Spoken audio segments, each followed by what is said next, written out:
કેન્દ્રીય જળશક્તિ મંત્રી સી.આર. પાટીલની અધ્યક્ષતામાં સુરતના સચિન ખાતે રેઇન વોટર હાર્વેસ્ટિંગ કાર્યક્રમનું આયોજન કરવામાં આવ્યું હતું.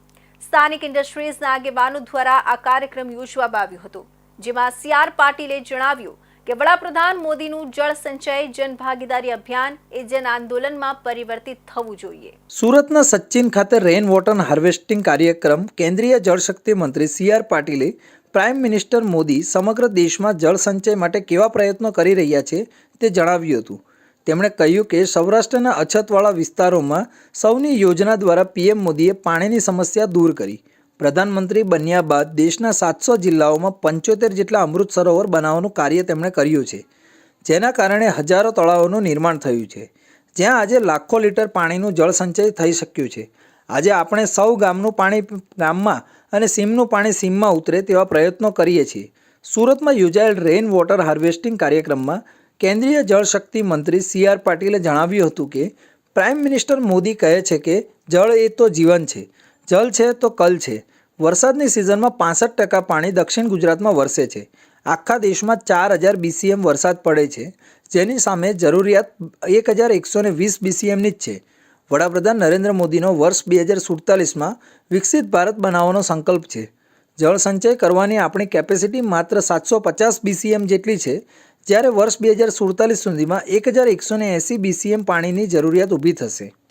ધોમધખતા તાપમાં વરસાદની રાહ જોતા જોતા વરસાદનું પાણી પડે અને જમીનમાં ઉતારવા માટેની યોજના બનાવીને બેઠેલા આપ સૌને ખરેખર ખૂબ ખૂબ અભિનંદન આપું છું.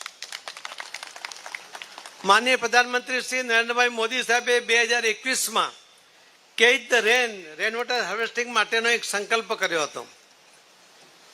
2024 6 સપ્ટેમ્બરે સુરતના એક કાર્યક્રમમાં વર્ચ્યુઅલ જ્યારે જોડાયા હતા ત્યારે એમણે એમ કહ્યું હતું કે જળ સંચય જન ભાગીદારીથી જન આંદોલનમાં પરિવર્તિત થવું જોઈએ.